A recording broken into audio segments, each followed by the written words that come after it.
Chapter 1. A New Beginning. It was the summer of 2013 when I first met Tom. I had been a single mother for 5 years, raising my son on my own after his father, Darren, abandoned us. I was determined to give him a better life, but it wasn't easy. I worked long hours in a small cafe, juggling childcare and trying to scrape together a living. I thought I was doing okay, but deep down, I knew something was missing. When Tom walked into that cafe, everything changed. He was kind and attentive, the kind of man who took the time to listen. At first, I didn't think much of it. I had learned not to trust easily. But he kept coming back, and eventually I realized he wasn't like the others. He wasn't in it for a quick fling, he actually cared. He proposed the idea of opening a shop. His wealth came from a family business and he wanted to invest in something I loved. I was hesitant at first, unsure of what it meant for my future. But Tom's enthusiasm was infectious, and soon I found myself with a new shop, a fresh start. My son Ethan had a new home and I was happier than I'd ever been. Chapter 2. The Past Returns.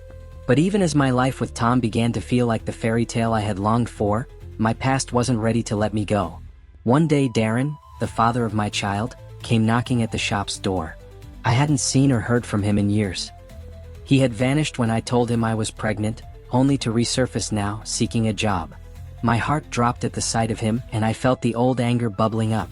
But Tom, ever the diplomatic one, suggested I give him a chance. He was a skilled manager after all, and it would be one less thing for me to worry about. So, against my better judgment, I hired him. I told myself it was for Ethan, so that he could have some semblance of a relationship with his biological father. But I didn't count on Darren's determination to make my life a living hell. Chapter 3. The affair begins. At first, Darren seemed to keep his distance. He was professional, showing up to work on time and doing his job. But there was something in the way he looked at me, something dark and desperate. Slowly, the subtle advances began. A lingering touch here, a flirtatious comment there. I should have seen it coming, but I was too wrapped up in my growing business and my life with Tom to notice. When Darren finally kissed me one evening in the office, all my resolve crumbled. I knew it was a mistake, but I let it happen again. And again. We began an affair. It wasn't passionate, it was painful. A desperate attempt to fill the emptiness inside me, to forget the years of loneliness, the heartache. Darren knew how to play on my insecurities, reminding me of how we used to be before he left. But it wasn't love, it was just a twisted game of power, a way for him to remind me that he still controlled me. I kept telling myself it was a momentary lapse in judgment, that I'd stop before it went too far. But it did. Chapter 4. The Blackmail. It all came crashing down one cold winter afternoon. Darren confronted me in the back office. His eyes were dark with something I couldn't quite place. "I have something you might be interested in," he said with a sick smile, pulling out his phone. "It's not just the affair I'm talking about, by the way. You've been playing a dangerous game and now I'm the one in control. The videos." He had been recording us. The stolen moments of passion, the betrayal I couldn't escape. My stomach churned as I watched his grin grow wider. "If you want these videos to stay hidden, you'll keep quiet. You'll do exactly as I say. I want a bigger cut of the business and a say in how things are run. And if you try to tell Tom," his voice trailed off and I knew what he meant. "He would send the videos to my husband. He would destroy everything." I froze, my mind racing. I had no choice but to comply. The idea of losing Tom, of losing my family, was too much to bear. I was trapped. Chapter 5. The Descent. The days after Darren's ultimatum felt like a slow descent into hell. I couldn't eat or sleep. Every time I looked at Tom, I saw the lies in my eyes. He deserved so much better than a wife who couldn't even keep her promises. But Darren's grip on me tightened with each passing day. The money from the shop started disappearing, embezzled, funneled into secret accounts, and Darren was buying land, building a house that would serve as his personal fortress. I tried to fight back. I started to gather evidence, contacting lawyers, but every time I made a move, Darren was one step ahead. The fear of the videos leaking paralyzed me. What would Tom think? How could I ever explain this to him? One night, I confided in my best friend, Sarah. She had always been my rock and I knew she wouldn't judge me.